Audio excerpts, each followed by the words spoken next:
Hello my friends and welcome to my channel.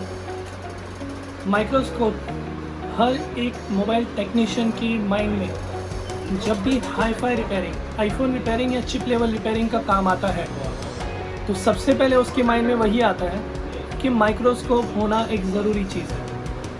अब microscope लेने से पहले हर एक टेक्नीशियन के माइंड में वही होता है कि मैं स्टीरियोस्कोपिक लूँ, ट्राइनोक्यूलर लूँ या किस तरह का लूँ, बिकॉज उनको ये नहीं पता कि माइक्रोस्कोप की डिटेल्स क्या है। उनको बस वही होता है कि ये कंपनी का अच्छा है, सब लोग यही ले रहे हैं, मतलब वही बंदा है। मतलब आप बहुत लोग यही सोचते हैं कि भीड़ का हिस्सा बनो, पर भीड़ का हिस्सा बनने से बेहतर है आप खुद का दिमाग लगाओ। आज हम जानेंगे माइक्रोस्कोप के बारे में। ये वीडियो के अंदर हम किसी भी ब्रांड का प्रमोशन नहीं कर रहे हैं, हमारे ये खुद के माइक्रोस्कोप हैं, हमने ये खुद की डिटेल से बनवाए हुए हैं।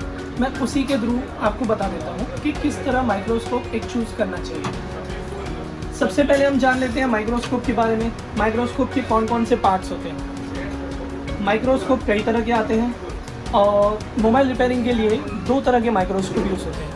पहले होते हैं स्टीरियोस्कोपिक। अब स्टीरियोस्कोपिक क्या होते हैं? स्टीरियोस्कोपिक जिसमें सिर्फ दो आँखें होती हैं देखने के लिए, ओनली दिस, और कुछ भी नहीं होता। उसके बाद आता है ट्रायंगुलर। ट्रायंगुलर का मतलब आप समझ सकते हो, तीन आँखें। उसके अंदर ये तीसरी आँख भी आती है जहाँ पे आप कैमरा फिट कर सकते हो, उसको बोलते हैं हम ट्रायंगुलर। ओके। एंड स्टीरियोस्कोपिक में दो आँखें रहती हैं, ट्रायंगुलर में तीन, जिसका आउटपुट यहाँ से दो लेंस के थ्रू ही मिलता है आपको। आप यहाँ पे देख सकते हो, यहाँ पे आपके दो लेंस रहते हैं, दोनों पर्टिकुलर प्रोडक्ट पे फोकस करते हैं, उसके बाद आपको उसका आउटपुट मिलता है। माइक्रोस्कोप के अंदर सबसे पहली चीज़ है इसका बेस। आपका बेस जितना स्ट्रॉन्ग होगा उतना काम करने में आपको ज़्यादा मज़ा आएगा। बेस आपका जितना मेटालिक होगा तो आपको गन चलाने में, सोलर स्टेशन चलाने में कोई भी दिक्कत नहीं होगी। उसके बाद आ जाते हैं इसका आई व्यू लेंस। यहाँ पे इसका लेंस रहता है अंदर, जिसका आउटपुट आपको मिलता है यहाँ पे। इवन आप कैमरा में आउटपुट देखना चाहें तो भी आप देख सकते हैं। उसके बाद ये आता है आपका जूमिंग लेंस। यहाँ से आप जूमिंग लेंस को एडजस्ट कर सकते हो। उसके दोनों साइड दिए हुए होते हैं, किसी को राइट सेट होता है, किसी को लेफ्ट। एंड उसके बाद ये होता है आपका एडजस्टमेंट।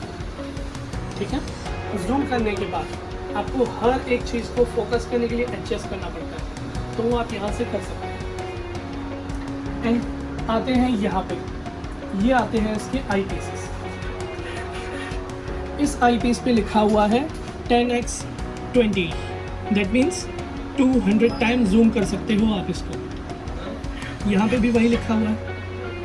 काफ़ी लेंस के ऊपर लिखा होता है 10x22, दैट मीन्स आप यूज़ कर सकते हो 10x22, 220 टाइम जूम। अब माइक्रोस्कोप की स्पेसिफिकेशन जब भी आप पढ़ते हो, सबसे पहले लिखा हुआ आता है माइक्रोस्कोप, ट्रायंगुलर, स्टीरियोस्कोपिक। उसके बाद सबसे पहला वर्ड आप पढ़ते हो 7x/45x। अब 7x/45x का मीनिंग क्या है वो मैं आपको बताता हूँ। आप कोई भी ऑब्जेक्ट लेते हो, लाइक मैंने ये आज मदरबोर्ड ले लिया है। इस मदरबोर्ड का ये पूरा एरिया है, इसके 7 सेंटीमीटर की एरिया को 45 टाइम्स जूम सिंगल शॉट में करके दिखाना विदाउट ऑप्टिक जूम के, वो होती है एक माइक्रोस्कोप की स्पेसिफिकेशन। दैट मीन्स 7 सेंटीमीटर की एरिया को 45 टाइम ऑलरेडी आप जूम करके देख सकते हो। उसके बाद आपने ज़्यादा जूम करना है तो ज़्यादा जूम करके देख सकते हो। ठीक है, ये होता है 7x/45x। और सबसे हाई लेंस आता है 10x/45x, उससे ऊपर कोई भी नहीं आता। अब अलग अलग माइक्रोस्कोप में क्या फ़र्क है, जो सबका अलग अलग प्राइस आता है। जैसे कि आपको पता होगा, अलग अलग कंपनी का माइक्रोस्कोप आता है, उसका प्राइस अलग अलग आता है। उसका रीज़न आप जानते होंगे कि आपने स्पेक्टेकल्स पहने हैं। पुराने ज़माने में भी आप स्पेक्टेकल्स देखते थे, जो हमारे बड़े बूढ़े पहनते थे, वो पहनते थे ग्लास के। उसके बाद आया फाइबर। अब वही चीज़ आने लगी फाइबर में। फाइबर ज़्यादा हल्का रहता है वज़न में भी, पर टिकाऊ जो ग्लास रहेगा वो फाइबर नहीं रहेगा। पुराने ज़माने में ग्लास पहनते थे जिसके अंदर से उनको अच्छे से दिखता था। आज के ज़माने में लोग फाइबर पहनते हैं। जितने भी माइक्रोस्कोप आते हैं उनके जो नीचे का लेंस आता है वो आइदर ग्लास का बना होगा या तो फाइबर का बना होगा। अब दोनों में से कॉस्टली कौन सा होगा? जो माइक्रोस्कोप के नीचे के लेंस आपके ग्लास के बने हुए होंगे वो थोड़ा ज़्यादा कॉस्टली आएगा, एंड जिसका आपका फाइबर का बना हुआ होगा वो आपका चीप आएगा। रीज़न, जब आप माइक्रोस्कोप पे काम करते हो आपने यहाँ पे SMD यूज़ करी, उसके बाद उसका हल्का सा स्मोक उठेगा, फाइबर आपका डैमेज हो जाएगा, बट आपका ग्लास कभी डैमेज नहीं होगा। ग्लास के लिए तो वही है, आपने हल्का सी उंगली घुमाई वो हो गया clean, but fibre gradually damage हो जाता है। जैसे कि आपको खुद को पता हो, काफ़ी सारे मोबाइल के कैमरा लेंस धीरे धीरे धुंधले हो जाते हैं। उसका रीज़न वही है क्योंकि वो फाइबर के बने होते हैं। सेम काफ़ी लेंसेज ग्लास के बने होते हैं अंदर, और काफ़ी बार लेंसेज फाइबर के बने होते हैं। जो फाइबर के बने होते हैं उनकी लाइफ उतनी नहीं रहती, 1 साल मैक्सिमम 1.5 साल, not more than that. But अगर आप ग्लास वाला लेते हो तो वो आपका लॉन्ग लास्टिंग रहेगा। मैं यहाँ पे किसी भी ब्रांड का नाम नहीं लूँगा, पर मार्केट में काफ़ी पीले कलर के कोई माइक्रोस्कोप घूम रहे हैं जो फाइबर के हैं। उनमें स्टार्टिंग में आपको अच्छा दिखेगा क्योंकि वो फाइबर काफ़ी पतला है, पर वही चीज़ आपके 1 या 1.5 साल बाद में धुंधली हो जाती है। आप काफ़ी कस्टमर से रिव्यू ले सकते हो, मैं किसी ब्रांड का नाम नहीं ले रहा हूँ, ठीक है। उसके बाद आ जाता है, हमें माइक्रोस्कोप में कैमरा भी कनेक्ट कर सकते हैं। अब कैमरा से हमें फ़ायदा क्या है मैं बता देता हूँ। जनरली किसी को भी माइक्रोस्कोप यूज़ करना होता है तो वो डायरेक्ट इस तरह से देख के यूज़ कर सकता है, वो सबसे ईजीएस्ट वे है। कैमरा ऑप्शन रहता है सिर्फ और सिर्फ उसके आउटपुट के लिए, दैट मीन्स आप बाहर देख के उसकी हेल्प किसी से भी ले सकते हैं। उसका मतलब ऐसा नहीं है कि आपको कैमरा में काम करना है। एक बात हमेशा याद रहे, जब भी आप लाइव हो रहे हो, इसके थ्रू कैमरा में देख रहे हो, आपका काम करना और कैमरा का आउटपुट दोनों के बीच में 0.25 सेकेंड्स का डिफरेंस रहता है। मतलब हम बोल सकते हैं fraction of a second. Fraction of a second के अंदर बहुत सारे कैपेसिटर्स डैमेज हो सकते हैं। सो मैं वही सजेस्ट करूँगा सबको, डायरेक्ट यूज़ करें, ज़्यादा सही रहेगा आपके लिए। माइक्रोस्कोप को यूज़ करने का तरीका, जब भी आप इसके अंदर देखें, आपको आंखें पूरी अंदर नहीं घुसानी है, एटलीस्ट 1/2 इंच उससे दूरी बनाए रखनी है, ठीक है। और दूसरा, माइक्रोस्कोप के अंदर जो कैमरा लगते हैं अलग अलग तरह के लगते हैं। उसमें मार्केट में आपने काफ़ी देखे होंगे, 32 मेगापिक्सल, 38 मेगापिक्सल, 48 मेगापिक्सल, 51 मेगापिक्सल। ऐसे तो मोबाइल्स भी बहुत सारे मार्केट में आते हैं 104 मेगापिक्सल तक की। और फिर आप DSLR कैमरा क्यों लेते हो जिसका रिजोल्यूशन सिर्फ रहता है 12 मेगापिक्सल? उसका रीज़न है उसकी कलर डेप्थ कितनी है। जितनी कलर डेप्थ आपके कैमरा में रहेगी उतना ही आपको आउटपुट बेहतर मिलेगा। जैसे कि आप देख सकते हो, ये माइक्रोस्कोप के अंदर मैंने यहाँ पे आउटपुट दिया हुआ है, ठीक है। अब यही मैं सेम अंदर देखूँगा, मुझे सेम दिखेगा। काफ़ी लोगों को ये दिक्कत रहती है कि हमें इसके अंदर अलग दिख रहा है, इसके अंदर अलग दिखता है। तो उसका मतलब ऐसा नहीं है कि आपका कैमरा ख़राब है, सिर्फ आपको यहाँ से आपका CCTV लेंस एडजस्ट करना है। आप देख सकते हैं, आपने CCTV लेंस एडजस्ट किया, वहाँ पे आपको क्लियर आ गया। सेम मैंने यहाँ देखा, यहाँ पे मुझे क्लियर हो गया। That means both are equal. इसे हम CCTV लेंस बोलते हैं। ये एक माध्यम है माइक्रोस्कोप को डिजिटल कैमरा के साथ कनेक्ट करने के लिए। यही कैमरा मैं ये माइक्रोस्कोप में भी कनेक्ट कर सकता हूँ, ये माइक्रोस्कोप में भी कनेक्ट कर सकता हूँ। हमारे पास अभी 2 तरह के माइक्रोस्कोप हैं। एक है हमारे पास 7x/45x, एक है हमारे पास 10x/45x। 10x/45x, इसके अंदर आप 10 सेंटीमीटर तक की एरिया को 45 टाइम जूम कर सकते हो। एक उसके बाद आपका जो यहाँ पे डिजिटल जूमिंग है, ये है, आप देख सकते हो 7x तक। 7x दैट मीन्स 45x7, उतने तक का ये आपका जूम होता है। पर उतने का मीनिंगलेस है, यहाँ तक आपको काम करने का कोई मीनिंग नहीं है। इसे बोलते हैं हम डिजिटल जूम, क्योंकि ये डिजिट्स की वजह से जूम हुआ है। और जो हम ये कर रहे हैं इसे हम बोलते हैं ऑप्टिकल जूम, क्योंकि ये हमने फिजिकली चेंज किया है। यही फ़र्क है फिजिकल जूम में और ऑप्टिकल जूम में।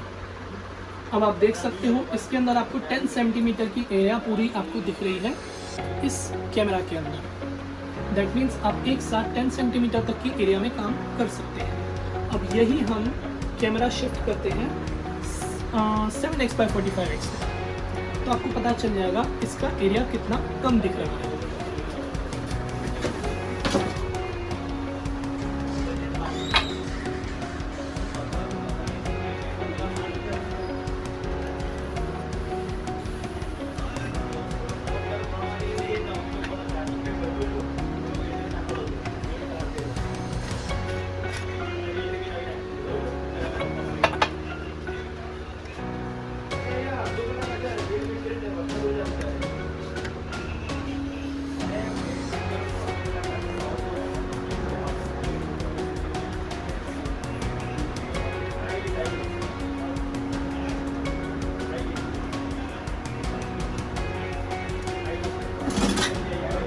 अब आप खुद देख सकते हो, ये माइक्रोस्कोप के अंदर मुझे एरिया बहुत मिला था, जबकि वही मैं ये माइक्रोस्कोप यूज़ कर रहा हूँ तो मुझे एरिया उसके कंपेयर में कम दिख रहा है। उसका रीज़न ये आपको 7x/45x जूम दिख रहा है। दैट मीन्स 7 सेंटीमीटर की एरिया को आपको ये 45 टाइम्स जूम करके दिखा रहा है। इसके कंपेयर में यही मैं कैमरा यहाँ पे लगाऊंगा तो ये माइक्रोस्कोप हमारा 10x/45x है। दैट मीन्स ये आपको 10 सेंटीमीटर की एरिया आपको 45 टाइम्स जूम करके दिखा रहा है। ओके,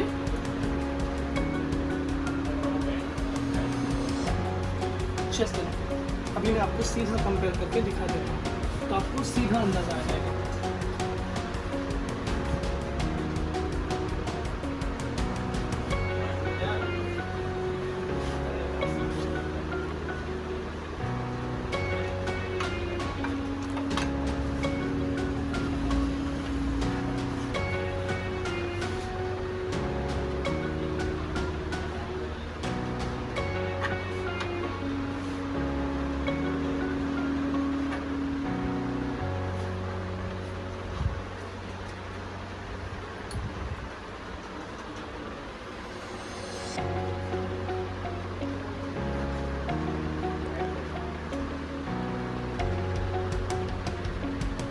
यहाँ पे आप देख सकते हो, हमें यहाँ पे जो कवर एरिया है वो इसके कंपेयर में ज़्यादा देखने को मिल रही है, क्योंकि इसकी स्पेसिफिकेशन और इसकी स्पेसिफिकेशन में दिन और रात का अंतर है, सिर्फ जूम का और कुछ भी नहीं।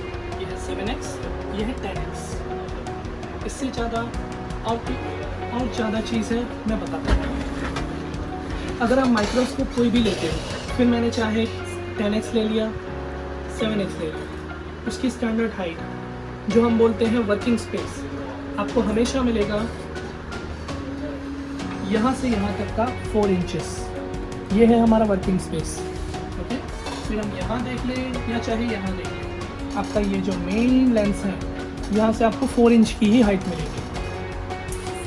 अब काफ़ी बंदे ऐसे रहते हैं कि 4 इंच मुझे बहुत कम पड़ता है, मुझे 4 इंच से ज़्यादा स्पेस चाहिए, क्योंकि काफ़ी बंदे नौसिखे होते हैं, उनको कुछ नए तरह से करना रहता है, काफ़ी इतने ओल्ड नहीं रहते, तो उनके लिए रहते हैं ये लेंस। आप देख सकते हो 2 तरह के लेंस आते हैं, एक आता है 0.7x, एक आता है 0.5x। अब दोनों का काम अलग अलग है। अगर मैंने 0.5x लगा दिया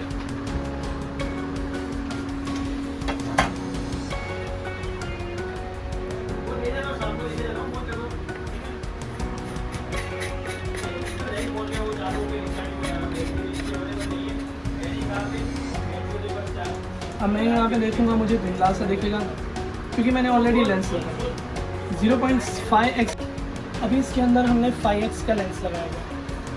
5x के लेंस का मतलब है आपका जो माइक्रोस्कोप का ये जो हाइट है, ये मैंने जैसे आपको बताया 4 इंच आपको स्टैंडर्ड हाइट मिलती है, उसमें आपको 8 इंच और मिल जाएगा। दैट मीन्स टोटल 8 इंच मिलेगी। दैट डजंट मीन कि 4 + 8 12, आपको टोटल मिलेगा 8 इंच का गैप। देखिए यहाँ पे ऑटोमेटिक धुंधला हो गया। अब जैसे ही मैं इसको 8 इंच टोटल ऊपर ले जाऊँगा,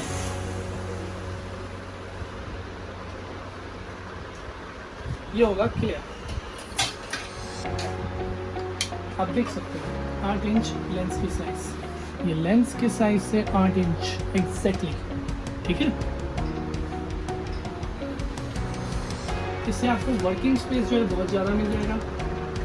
और इसमें नुकसान काफ़ी बार ये हो जाता है कि आपकी जो लाइट है, लाइट भी आपको चेंज करनी पड़ेगी। या तो काफ़ी बार ऐसा होता है आपको यहाँ पे एक एक्स्ट्रा स्पैन लाइट लगानी पड़ेगी, क्योंकि ये लाइट इनफ नहीं होती इसको बर्स्ट करने के लिए, और आपको उतना क्लियर नहीं दिखता। और दूसरी चीज़, इतनी हाइट पे काफ़ी लोगों को काम करना भी सूटेबल नहीं होता। यह है एक ऑप्शन। उसके बाद आता है हमारा 0.7x वाला लेंस। आइए हम ये चेंज करते हैं।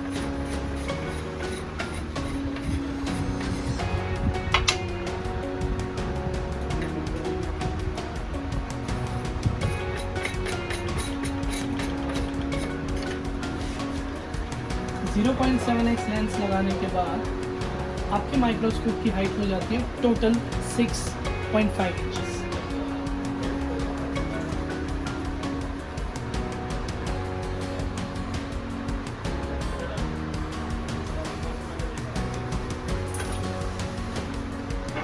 सिक्स एंड हाफ इंच, ठीक, आप देख सकते हैं। एंड यहाँ पे आपको वर्किंग स्पेस काफ़ी रिलायबल और अच्छा मिल जाता है। इसके अंदर काम आप इजीली कर सकते हो। और जो काफ़ी सारे हमारे टेक्नीशियन भाई हैं जो इजीली बहुत छोटे स्पेस पर भी काम कर सकते हैं, उनको किसी बैंड नोज़ल की तक ज़रूरत नहीं पड़ती असेंबली में, उनको ये लेंस की भी ज़रूरत नहीं है।